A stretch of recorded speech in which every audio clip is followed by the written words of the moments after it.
계신 분들이었고요. 제 아버님이 이제 제사 때 뭐 이런 때 되게 되면은 늘 이제 하시는 얘기가 있었어요. 너희 할아버지는 누구고, 증조부는 누구고, 족보는 어디까지 돼 있고. 그걸 이제 몇 번 얘기를 하셔서 제가 이제 먼저 적어놨던 게 아니고 이제 기억에 이렇게 남아 있었습니다. 그 이제 제 아버님 돌아가시고 그러고 난 다음에도 늘 생각나는 게 이따금 그런 얘기를 이제 하시는 거예요. 그때 이제 6.25 끝나고 나서 바로 뭐 종친회 한다고 그래가지고 어디 이렇게 갔는데, 그때 족보를 한다고 그러는데 그때 그 비용이 뭐 얼마가 들어가가지고서 그래가지고 못했다. 이런 얘기를 늘 하셔서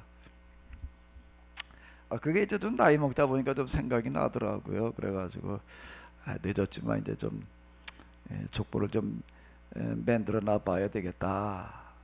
그래서 또 우리 애들한테, 비록 여자애들이지만은 좀 이제 좀 이렇게 늘 얘기를 해주고 집안 내력에 대해서 이제 그러는데 그거 찾다 보니까 그 잘 안 되더라고요. 근데 마침 또 어디 뭐 그 의뢰하는 데가 있다고 그래가지고서 이제 거기다 의뢰를 했더니 또 거기 또 전문적으로 그것만 찾는 분들이 있어가지고 또 어떻게 그걸 찾아내더라고요.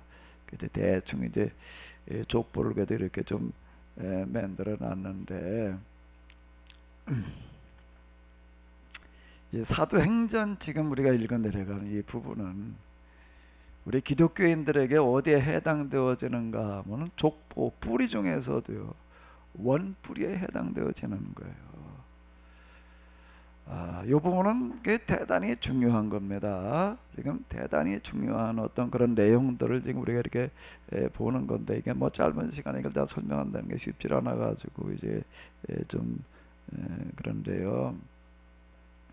교회가 우리 뿌리예요. 이제 뿌리 중에서 흘러내려오는 데 있어서 우리가 꼭 기억하고 있어야 될, 잊어버리지 말아야 될 뿌리는 뭔가 하면 교회가 이렇게 생겨나가지고 당면했던 참 큰 어려운 문제가 뭐냐라고 하는 그런 문제인데요. 첫 번째 교회가 당면했던 그런 어려운 문제는 예수님께서 유대인들의 박해로 두고 돌아가셨던 것처럼 교회도 박해가 일어나가지고 죽임당하는 어떤 이런 거예요. 여기 이렇게 보게 되면은 그의 죽음이라고 하는 건 스데반의 순교 얘기를 하는 건데, 순교가 이제 스데반의 순교가 있고 난 다음에 이제 그 외에 큰 박해가 일어나가지고 흩어지는 어떤 그런 이야기들이 이제 있습니다.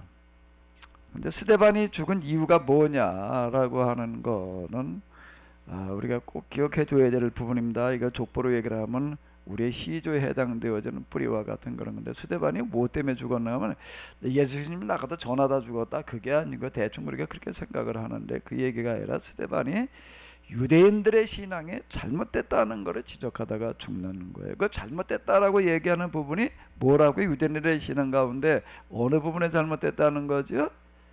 성전 중심의 신앙에 잘못됐다는 겁니다. 성전 중심이라고 하는 건 뭔가 하면 예배 의식 중심의 신앙을 말하는 거예요. 그건 잘못된 거다. 그건 이방인들이 하는 일이다. 하나님은 이 성전에 계시다. 이렇게 얘기를 하는 게 성전 신앙이라는 건 그러는 거예요. 하나님은 이 성전, 여기 성전이 하나님의 집이다. 이렇게 얘기를 하는 거예요. 그러니까 우리가 그 안에 성결된다는 여기서 제사를 비롯한 여러 가지 의식을 통해서 그분을 기쁘게 드려야 돼. 이렇게 얘기를 하는 거예요. 근데 그게 잘못된 거라고 이렇게 지적을 하는 겁니다.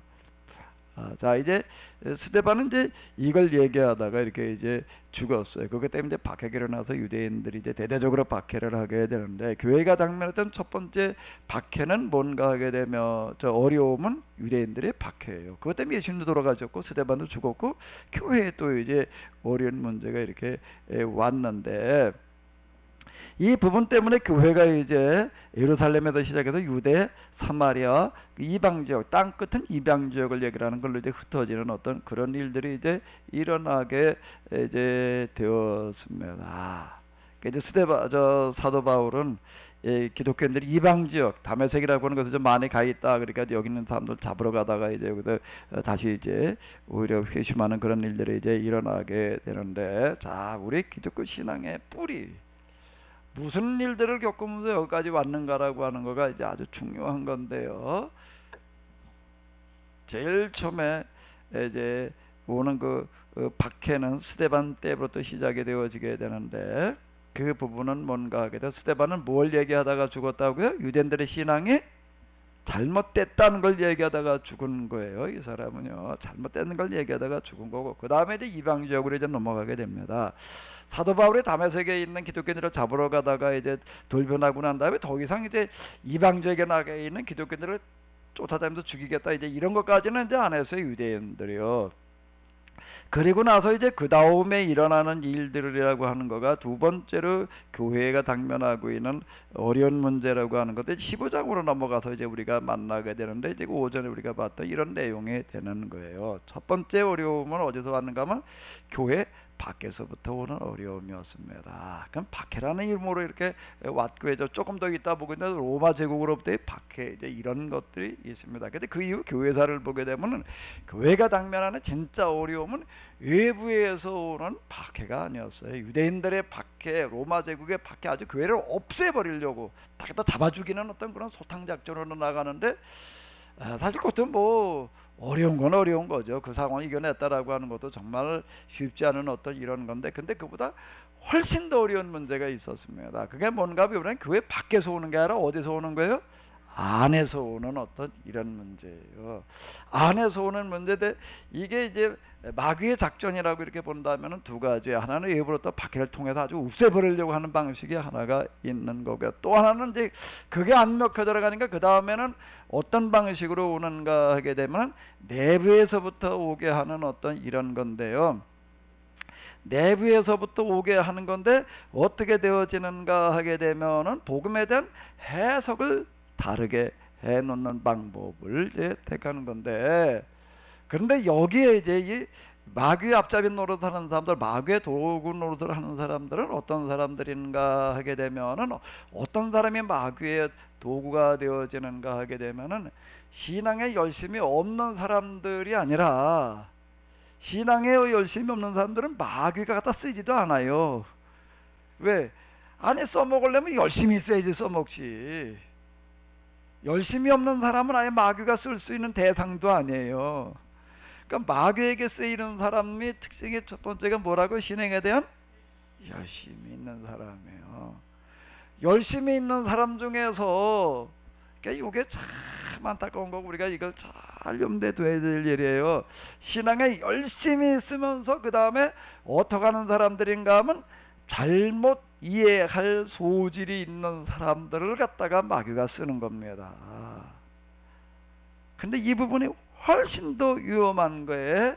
이게 뭐가, 이 두 번째 내부에서부터 오는 거는요, 어떻게 되나, 껍데기는 그대로 남겨두고 알맹이를 바꿔놓는 작업으로 들어가게 되는데, 이 부분이 지금 이제 초대교회, 특히 사도행전에서 우리가 만나게 되는 가장 큰 어려운 문제. 그러니까 1세대 교회는 그래도 예수님 당시로부터 100년까지 그 기간에 일어나는 가장 큰 어려운 부분은 바로 이와 같은 거였다라고 하는 겁니다. 지금 아침에도 제가 말씀드렸던 대로 유대인들 가운데에서 이제 기독교인이 되었던 사람들 중에서 이제 이 복음을 전하는 데만 생명을 거는 사람들이 나오는 거예요. 사는 목적 자체가 그거예요. 아예 이 사람들은요, 직업이 이거예요.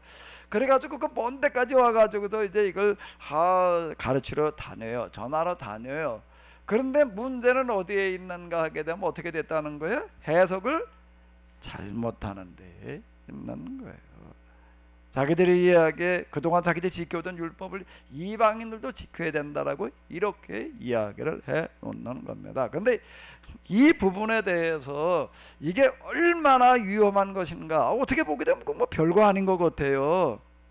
별거 아닌 것 같은데 이거의 위험성에 대해서 누가 정확하게 이해를 하고, 여기에다 또 이제 아주 이게 이제 교회의 사활을 결정짓는 문제라고 생각이 되어서 가지고 여기에다도 승부수를 던지는 사람이 있어요. 그게 뭔가 하게 되면은요, 갈라디아서가 되겠는데요.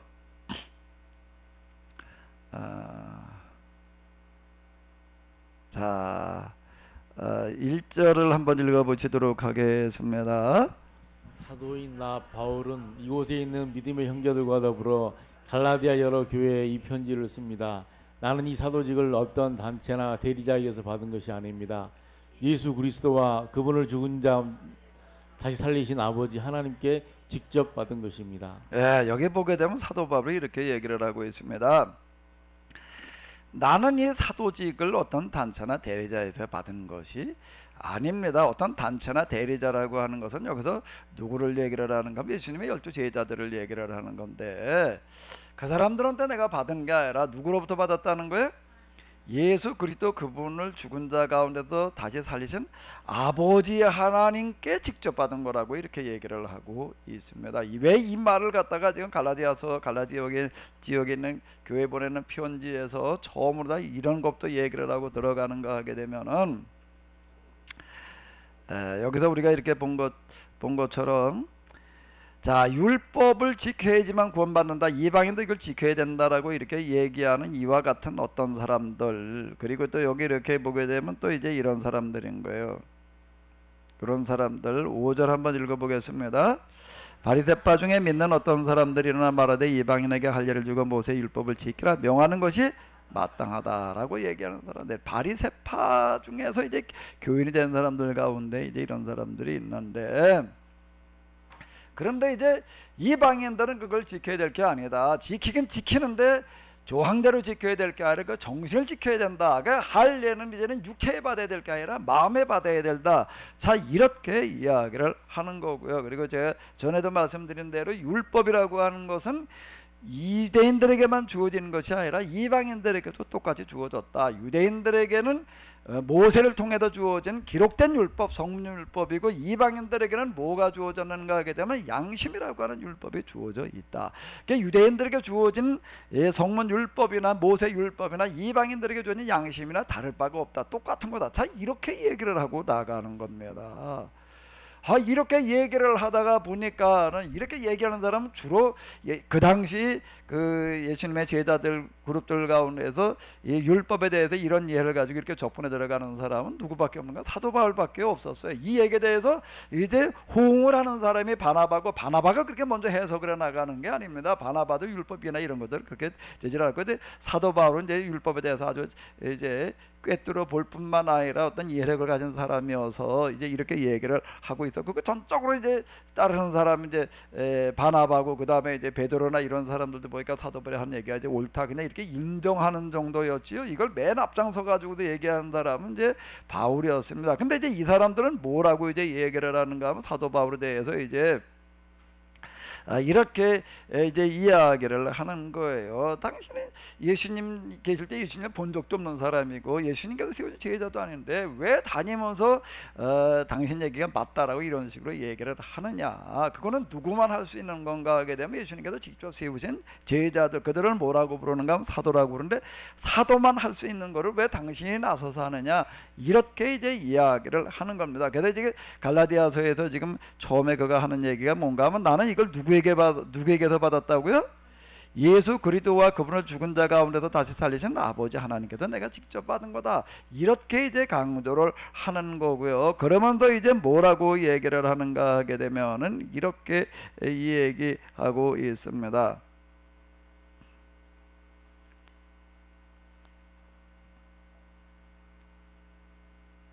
자, 다시 한번 이 부분을 읽어보시겠습니다. 하나님께서는 그리스도를 통해 여러분에게 영원한 생명을 주시려고 사랑과 은혜로 여러분을 초청해 주셨습니다. 그런데 여러분이 그렇게도 빨리 하나님을 떠나서 하늘나라도 간다는 다른 길을 따라가고 있다니 놀라울 따름입니다. 그러나 그 길은 하늘나라로 가는 길이 아닙니다. 우리가 여러분에게 보여준 그 길밖에는 다른 길이 없습니다. 여러분 그리스도의 복음을 변질시키는 자들에게 속고 있는 것입니다. 우리가 전한 복음이 아닌 다른 것을 설교하는 자는 누구라도 그것이 나든지 또는 다른 사람이든지 하나님이 저주를 받을 것입니다. 그렇습니다. 설령 하늘에서 내려온 자라 하실지라도 영원히 저주를 받을 것입니다. 다시 한번 말합니다. 누구든지 여러분이 이미 받아들인 복음과 다른 것을 여러분에게 전한다면 그런 하나님의 저주를 받을 것입니다. 자, 이게 무슨 얘기가 되는가 하게 되면, 이제 요게 좀 다른 복음을 전하는 자들, 변절시키는 자들, 저주받을 자들이라고 지금 사도 바울이 아주 극단적인 용어로 써내려가고 있는데요. 이 사람들을 얘기를 하는 겁니다. 이제 사도 바울이 다니면서 이제 복음을 저희 갈라디아 지방 우리 지난번에 이제 이걸 제가 말씀드렸잖아요. 요 지역이 되겠는데 여기 지금 이제 비스디 안디옥, 그 다음에 여기 이제 도베, 루스드라, 이제 이런 쪽들이 이제 되는 거예요. 이게 갈라디아 지역이 되겠는데 여기에 이제 복음 전해가지고 교회를 세워놓으니까 안디옥에 갔던 사람들이 여기서 끝나지 않고 여기까지 가가지고 또 얘기를 하고 돌아다니는 거예요. 그래서 여기에 이제 현혹되어지는 사람들 생기니까 이제 이걸 보다 못해가지고 갈라디아서를 이제 쓰게 되는 거가 지금 우리가 가지고 있는 갈라디아서가 되겠는데, 갈라디아서 이제 이걸 다루고 있는 거예요. 여기서 이제 하는 얘기는 사도 바울은 뭔가 하면 나도 하나님께서 직접 세우신 사도다. 그러면서 얘기가 우리가 전하는 거, 그러니까 지난번에 이제 바나바와 더불어 가서 이렇게 전했던 그 복음 이외에 다른 거를 전하는 사람들은 뭔가 하면 이 예수님을 믿더라도 유대인들이 지키는 율법에 따라서 할례를 받아야 된다, 뭐 이제 이런 식으로 얘기를 하는 거를 말하는 거예요. 그런 것들을 지켜야 된다라고 얘기하는 사람들을 가리켜서 뭐라고 얘기를 하는가 하게 되면은 변질시키는 자들이다. 복음을 뭐하는 자들이라고요? 변질시키는 자들이다.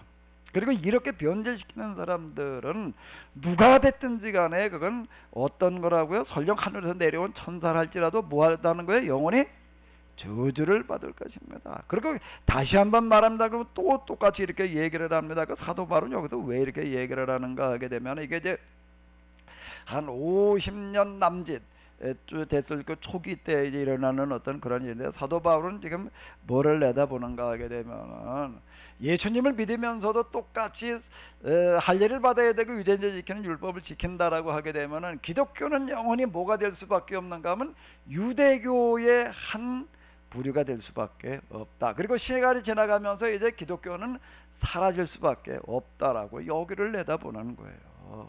이 얘기는 무슨 얘기가 되는가 하게 되면은, 이런 얘기는 무슨 얘기가 되는가 하게 되면은, 무슨 얘기가 되나 하면은 무슨 얘기가 되는 건가요? 걸까요? 한번 따라해 보시기 바랍니다. 이거 우리의 뿌리에 해당되어지는 거예요. 여러분의 족보예요. 기독교에 그 다음 뭘까? 기독교에 그 다음에 뭐라고 붙여야 될까? 네 글자로 한번 찾아봐봐요. 네 글자로 한번 찾아봐봐요. 기독교에 뭐에 해당되어지는 걸까요? 독립선언이에요. 사도 바울의 이런 노력이 아니었으면 기독교는요, 유대교에서 그냥 갇혀서 사장돼 버리고 말았습니다. 사도 바울의 이런 노력 때문에 기독교가 비로소 유대교 울타리에서 벗어나서 오늘의 기독교가 될 수가 있었어요. 이게 아니었으면 유대교의 하나가 돼 버리고 마는 거예요.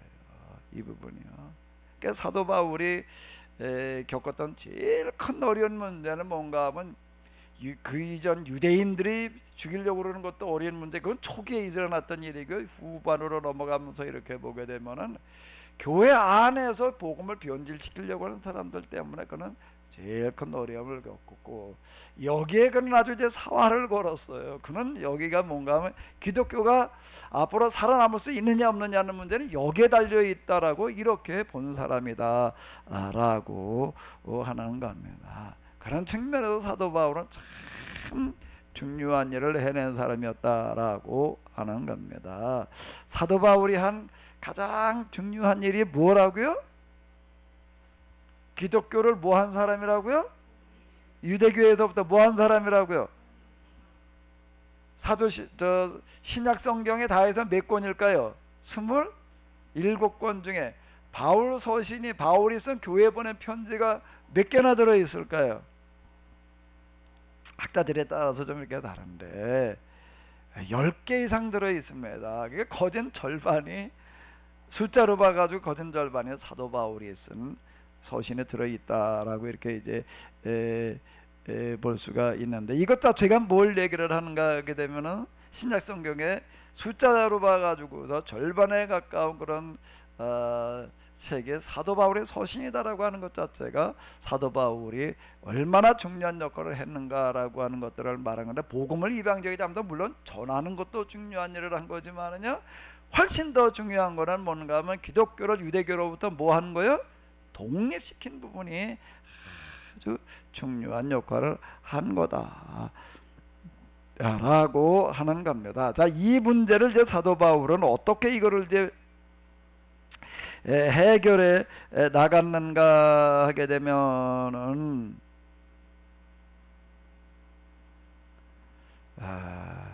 이제 물론 여기는 이렇게 기록이 되어져 있습니다. 여기 이렇게 보게 되면은 여기 이제 이런 일이 일어나가지고 다툼이 일어나니까 형제들이라고 하는 건 안디옥 교회 교인들을 말하는 거야. 이 문제에 대해서 바울과 바나바 및 그 중에 몇 사람을 예루살렘에 있는 사도 장로들에게 보내게 했다라고 하는데, 이것 자체가 이제 뭔가 하면 사도 바울이 이걸 해결해 나가는 것 같은 방식은 뭔가 하게 되면은 교회에도 공식적으로 회의를 해가지고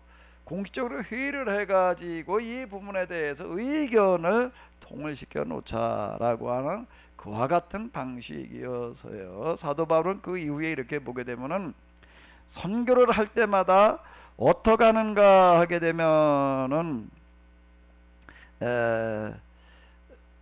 자, 여기 14장 27절을 보게 되면은 자, 여기 한번 읽어 보시겠습니다. 뭐와 하나님이 함께 하신 와 이방인들에게 믿음의 문을 여신 것을 어떻게 했다고요? 고했다라고 하는 그런 얘기는 뭔가 하면 가서 보고했다라고 하는 그와 같은 이야기가 되는 거고요.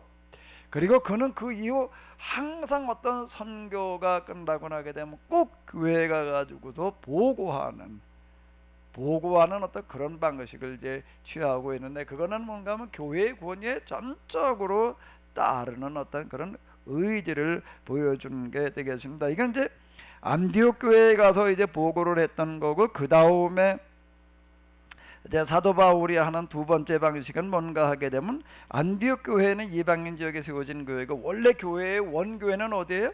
예루살렘 교회에 거기 가가지고서 또 보고하는 거예요. 그 이후 사도 바울은 2차, 3차 이제 그 전도 여행에 될 때마다 꼭 예루살렘 교회에 올라가서 보고하는 어떤 이제 이런 것들을 이렇게 볼 수가 있는데, 예루살렘 교회 가가지고 보고를 해도 여기에도 이제 보게 되면은 사도와 장로들이 이를 의논하러 모였다라고 이렇게 얘기를 하고 있는데, 예루살렘 교회에 모여가지고서 회의를 해서 결정하는 어떤 이런 것들을 볼 수가 있습니다. 그 결정의 내용이 뭔가 하면 그게 15장에 나오고 있는데요. 그 야고보라고 하는 그런 지도자가 나서서 이제 결정된 것을 여기서 이제 이야기를 하는데,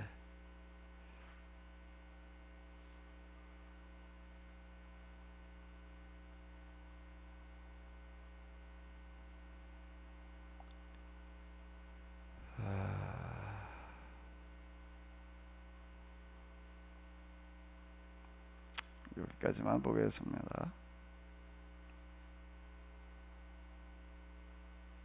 자, 한번 읽어보시도록 하겠습니다. 다만 우상의 잠깐만요. 19절부터 봐야 되겠네요.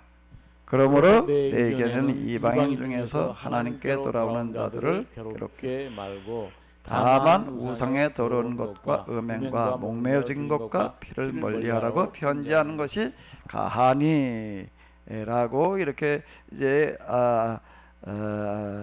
야고보라고 하는 사람의 의견을 내 가지고 이제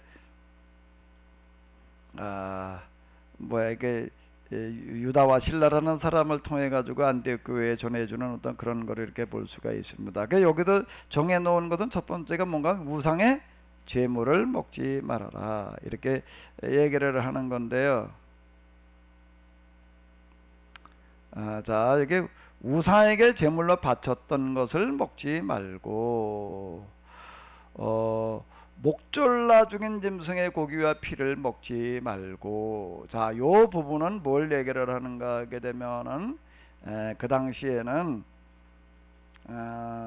사람들이 어떤 무슨 일을 할 때마다 어떻게 하는가, 먼저 자기들이 있는 신한테다 갖다가 이제 제사부터 지내고 하는 건데요. 지금도 2000년 전 얘기인데 여기 이제 그 농경과 유목이 같이 진행되어지는 어떤 그런 지역들인데요. 우리가 이제 성경을 읽어 내려가다 보게 되면 뭐 양 잡아먹는 이야기 이런 얘기들이 이제 많이 나와 있어가지고 이때 이 사람들은 주로 이제 양고기를 먹고 살았나 보다 이제 이렇게 생각을 하는데요. 주로 양고기를 먹고 사는 게 아니고요. 주로 뭘 먹고 살았을까요? 주로 뭘 먹고 살았을까요? 밀로 구운 빵들을 주로 그렇게 주식이고요. 고기는 양 같은 거 고기는 언제 한번 먹어보는가 하게 되면 뭐 할 때 한번 먹어보는 걸까요? 화목제라고 하는 거 한 집안이. 근데 한 집안이 혼자 하기엔 너무 부담스러워요. 그러면 두 집, 세 집이 합쳐가지고 뭐를 하는가 하면 양을 한 마리를 가지고 가가지고 잡아가지고 하나님의 제사를 드리고 그거 삶아먹고 오는 어떤 이런 거에 수시로 잡아먹을 수 있는 그런 때가 아니에요. 오늘 우리는 아주 좋은 시대에 살아가지고서요. 고기를 그냥 아주 아무 때나 먹고 싶을 때마다 먹고 사는데 제 어렸을 때만 하더라도요. 고기를 1년에 두세 번 맛봤어요. 두세 번 맛봤다고요. 언제 맛보죠? 구정 때 한 번. 구정 때 한 번. 그리고 또 언제 맛봤을까? 추석 때도 맛봤나 못 봤나? 그래도 이따금 한번 맛봐요. 뭐 했을 때 맛봤을까요? 집에서 병아리 키웠다가 닭 잡아먹는 거예요. 닭을 한 마리를 잡게 되면은요. 저도 아주 어렸을 때 닭은 많이 잡아봐가지고서 잘 알아요. 닭은요. 제가 딴 건 몰라도 닭은 잡을 줄 압니다. 그건 뭐 한두 마리 잡아본 게 아니기 때문에 닭을 하나 잡게 되면 진짜 버리는 게 하나도 없어. 이제 저 암탉들 같은 거 가슴에 이제 이렇게 열어보면 이제 저 기름이 들어있어요. 뱃속에. 그래 기름 거 띄워놨다 그건 뭐 했을까요? 이춘자 권사님 그런 거 해본 적 없으신가? 닭기름 갖다 이렇게 띄워서 이렇게 저 볏짚에다 이렇게 매달아서 놨다가 그거 가지고 뭐 했을 것 같아요? 뭐 했을 것 같아요? 해본 분이 없는가 보네. 빈대떡 할 때 그거 가지고 했다고요. 빈대떡 가지고. 지금처럼 뭐 들기름 무슨 뭐 식용유 그런 거 없었어요. 진짜 시골서요. 들기름 저 들깨 좀 심었다가 짜놓게 되면 그만 그거 짰을 때는 좀 먹지 1년 내내 기름을 그냥 뭐 그렇게 먹을 수 있는 게 아니라고요. 그것도 그냥 조금 갖다 이렇게 한 병 만들어 놓고 그놈 먹을 한 1년 먹으니까 나중에 쩔어가지고 냉장고가 있는 것도 아니고. 그럼 그거 닭 잡으면 기름은 떼어서 이렇게 매달아 놨다가 빈대떡 할 때 그거 가지고 해 먹었고. 닭을 뭘 갖다 이렇게 뭐 튀긴다는 건 있지도 않고요. 그거 갖다 한 마리 삶아요. 삶아가지고도 그거 먹을 게 뭐 있나? 닭 한 마리 잡아봐야 그거 가지고 많은 식구가 먹을래리. 그거 가지고 주로 뭘 해 먹었을까? 에? 국물 내가지고 뭐 해 먹었을까? 그거 아주 그냥 푸짐하게 여러 명이 다 배부르게 먹는 방법이 있어요. 뭘까요? 닭 칼국수. 닭칼국수라는 거가 왜 나왔는가 하면 맛으로 해 먹은 게 아니고요. 그걸 맛있으라고 해 먹은 게 아니에요. 그냥 칼국수 하는 것보다 닭을 한 마리 푹 삶아가지고 그냥 거기다 갖다 칼국수를 각종 마시는 게 여러 명이 먹기는 해야 되겠고 그래가지고 그거 해 먹은 겁니다. 거기다 푹 삶아가지고 버릴 게 없었어요. 진짜 다 그런 식으로 다 이렇게 먹었어요.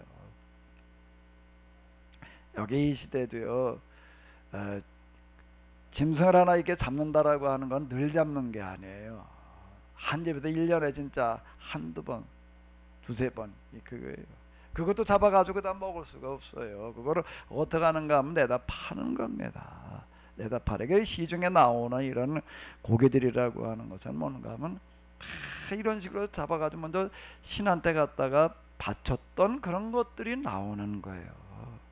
우리 성경에도 보게 되면 이제 가서 제사를 드릴 때 제사장 목소리가 또 얼마 띄워주는 게 있어요. 그 제사장은 그거 가지고 먹고 살아야 되는데 그거 갖다 이제 팔아가지고 또 양식껏 바꿔 먹고 이제 그런 식이었거든요. 그러니까 이게 우상에게 제물로 바쳤던 것을 먹지 말라라는 그런 얘기는 무슨 얘기가 되는가 하게 되면은 이런 얘기가 되는 거예요. 시중에 나오는 고기는 사 먹지 말아라는 얘기가 되는 거예요. 목 졸라 죽인 짐승의 고기와 피를 먹지 말고, 요즘은 그런 간판은 이제 없어진 것 같은데, 저는 그런 거에 있어서 지나가다 보게 되면 뭐 있었냐면 선짓국 드셔보셨나? 돼지 잡을 때 그 피 뽑아놨다가 그거 가지고 끓여놓는 선짓국이라는 게 있었습니다. 닭을 잡을 때도요, 피를 따로 뽑아가지고 이런 양대 이렇게 해서 이렇게 놔다 좀 있으면 굳어요. 그러면 이제 물이 펄펄 끓을 때 갖다 집어 넣어가지고서요, 그것도 먹었다고요. 먹을 게 워낙 없었다니까. 근데 성경에서는 보게 된 그 피는 절대 먹지 말아라. 그 동물의 생명을 상징하는 것이기 때문에 그거는 무슨 얘기가 되는가 하면 피 자체를 먹지 말아라는 그런 얘기도 되겠지만은, 그 짐승이라고 하더라도 그 생명은 귀하게 여기라라고 하는 그런 것들을 이제 얘기하는 어떤 이런 건데요. 목 졸라 죽인 짐승이라고 하는 것은 이방인들이 짐승 잡는 방식이라고 하는 것들이 주로 이제 이런 방식을 갖다 이렇게 썼습니다. 근데 율법에서는 나무에 매달려 죽는 것은 사람이 됐든 짐승이 됐든 걸 하는 게 저주받은 죽음이다 그래가지고 짐승을 잡을 때 이렇게 잡지를 않았어요. 그러니까 이런 것들을 얘기를 이렇게 해 주는데, 그러니까 무슨 얘기가 되는가 하게 되면은 이방인들의 이런 이 음식들을 좀 이런 우상과 연결되어진 어떤 그런 것들은 좀 멀리해라라는 그런 이야기가 이제 되는 거고요. 그리고 요거를 또 여기다 이렇게 강조하게 된 이유는 뭔가 하면, 당시 교인들은 예배가 끝나고 난 다음에 같이 식사를 하는데, 식사를 지금 우리처럼 이제 뭐 속회별로 돌아가면서 밥을 하는 게 아니에요. 지금 우리가 뭐 교회에도 재정으로 다 이렇게 이제 쌀이고 뭐고 다 준비를 해놓고 그냥 와서 이제 만드는 작업만 이렇게 해가지고 먹고 뭐 이제 그러는데, 그때는 그냥 먹을 게 귀할 때가 돼가지고서 교회 오는 사람들 가운데에도 밥을 싸가지고 올 수 있는 사람이 몇 안 돼요. 그러면 이제 싸가지고 올 수 있는 사람들이 좀 싸가지고 와가지고 같이 나눠 먹는 식인데, 그 나눠 먹는데 이렇게 보니까는 어떤 음식을 이제 싸가지고 오는가, 이런 걸 싸가지고 오게 되면은 유대인들은 먹을 수가 없는 거예요. 그래가지고 이제 이런 것들을 지금 얘기를 하는 겁니다. 유대인들은 이런 걸 안 먹고 있는데, 이방인들은 몰라도 유대인들은 못 먹고 있는데, 그러면 싸가지고 왔는데 이거 못 먹고 있으면 어떤 사람 먹고 어떤 사람 못 먹고 있는데, 이게 뭐가 문제가 되는가 하면 식사하는 데 있어서 이게 대단히 이제 어려운 문제가 나오는 거예요. 먹을 수 없는 문제가 나오니까 계속 지금 이 부분을 지금 배려를 하는 겁니다. 공동 식사가 어려워지지 않게끔 해야 된다라고 하는 어떤 이런 이야기이고요. 공동 식사를 여기서 굉장히 중요하게 해서 애탄식이라고 이렇게 얘기를 하는데, 애자가 사랑했자, 아가페 식사라고 이렇게 불렀습니다. 그건 왜 그런가 하게 되면은 복음의 특징을 잘 나타내 보여주는 게 아가페 식사라고 봤기 때문에 그런 겁니다. 아가페 식사라는 게 뭐라고요? 밥을 해올 수 있는 사람 해가지고 싸울 수 없는 사람 먹여주는 거예요. 그러니까 이건 뭔가 하면 싸울 수 있는 사람이라고 하는 것은 자유인들, 좀 이만큼 사는 사람을 말하는 거고, 싸울 수 없는 사람 노예계층들을 주로 얘기를 하는 건데, 가난한 사람 노예계층들을 말하는 건데요. 그러니까 이게 복음의 특징을 가장 잘 나타내 주는 거다라고 이렇게 얘기를 하는 건데, 이게 뭔가 하게 되면 우리가 예배를 드리고 하나님을 섬기는 것은 어떻게 하는가, 좀 있는 사람이 어떻게 하는가 하고, 없는 사람 같이 먹여 살리는 거다. 이래가지고 이 애탄식을 뭐라고 불렀는가 하면, 뭐라고 불렀다고요?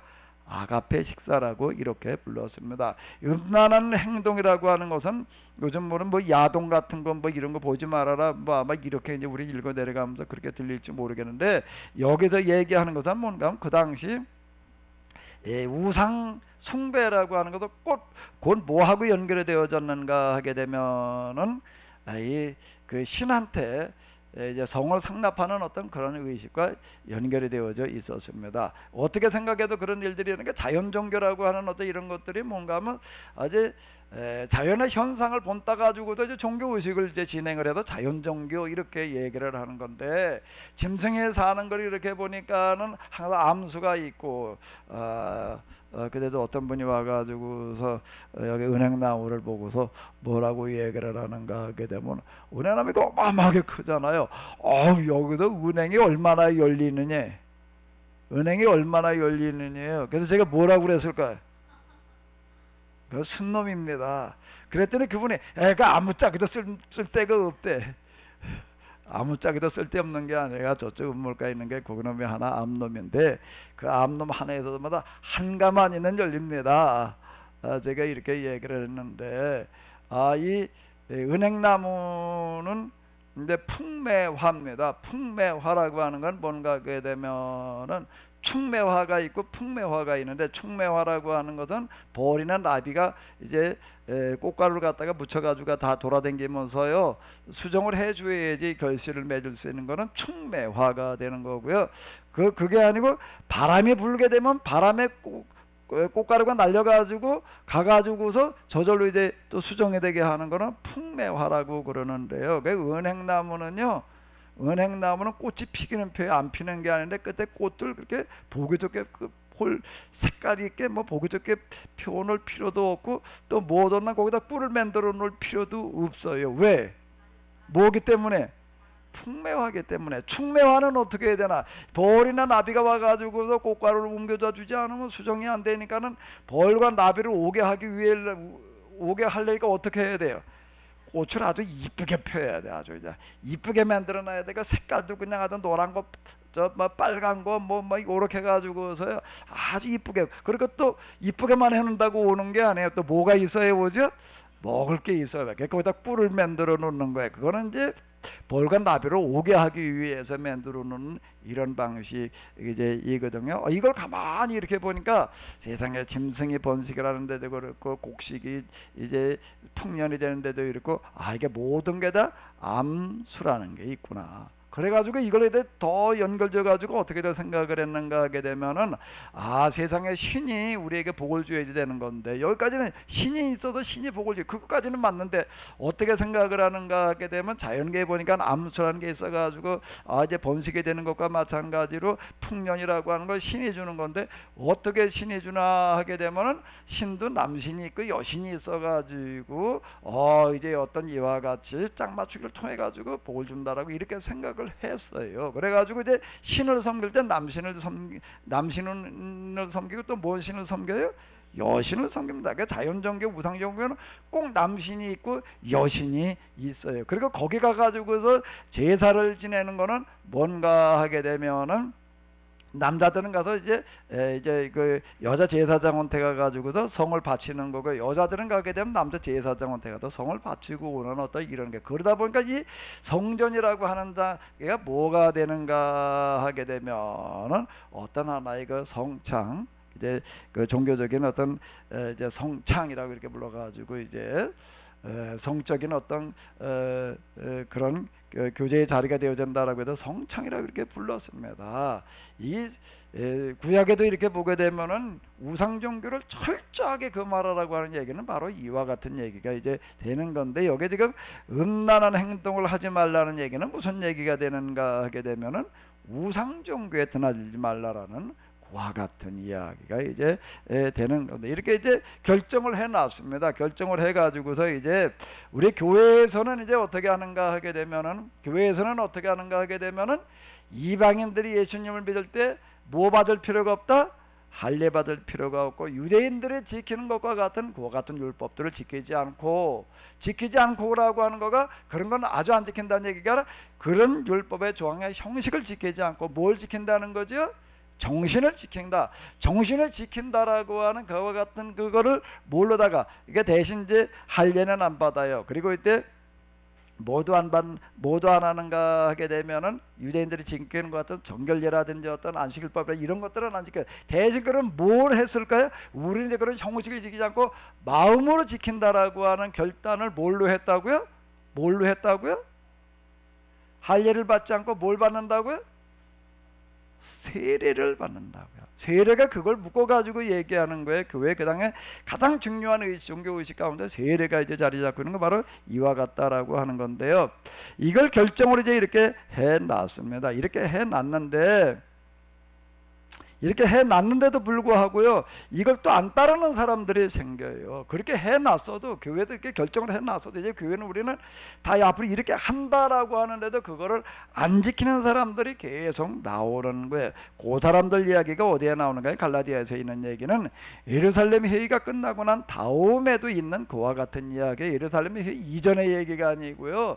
그래가지고 이제 사도 바울이 여기서 이렇게 얘기를 하는 겁니다. 이제 이런 것들은 다 마귀가 하는 일이다라고 이렇게 얘기를 하는 건데요. 그 이후 이제 이런 문제에 대해서 초대교회에서는 어떻게 생각을 했는가 하게 되면은, 우리 모든 교회인들은 교회가 하는 결정에 어떻게 된다? 따라야 된다라고 하는 그와 같은 전통이 만들어졌습니다. 그래서 지금 우리가 사도신경을 보게 되면 거기에 무슨 고백이 들어가 있는가 하게 되면 거진 끝에 가가지고서 뭐가 들어가 있죠? 거룩한 공회라는 얘기가 바로 이걸 얘기를 하는 거예요.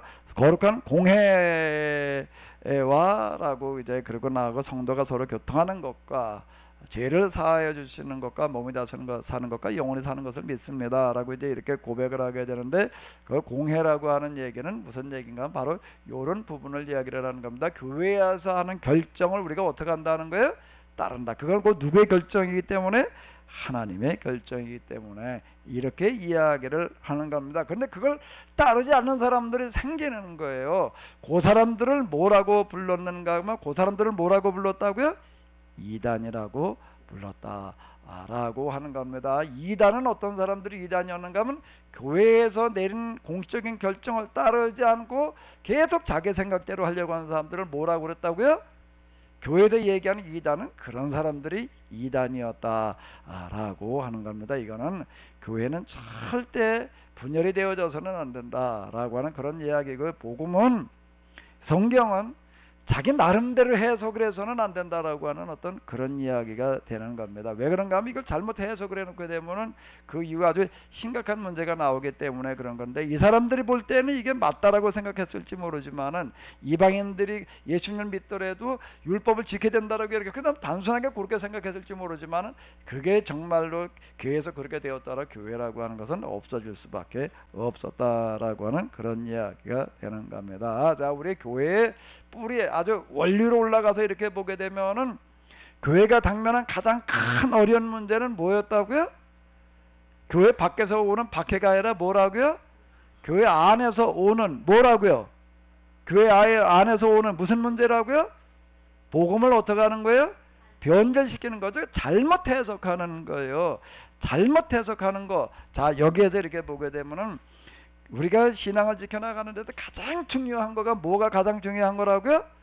뭐가 가장 중요한 거라고요? 성경을 어떻게 하는 거예요? 바르게 해석하는, 그게 가장 중요한 거다라고 하는 거가 바로 우리가 가지고 있는 신앙의 족보에도 발견할 수 있는 첫 번째 것이에요. 자, 마귀가 쓰는 도구는 어떤 사람들이 도구가 된다고요? 첫 번째 뭐가 있는 사람이요? 뭐가 있는 사람이요? 열심히 있는 사람. 열심히 있으면서 어떻게 하는 사람이 마귀의 도구가 된다고요? 성경을 자기 생각대로 해석하려고 한 사람이, 그 사람들이 마귀의 도구가 된다라고 하는 겁니다. 열심을 가지시기 바랍니다. 아멘. 근데 절대 마귀의 도구는 되지 말아요. 마귀의 도구는 되지 말고 하나님께 쓰임 받으시는 하나님의 그런 사자들, 하나님의 자녀들이 다 되시기 바랍니다. 주님, 저희들 이 시간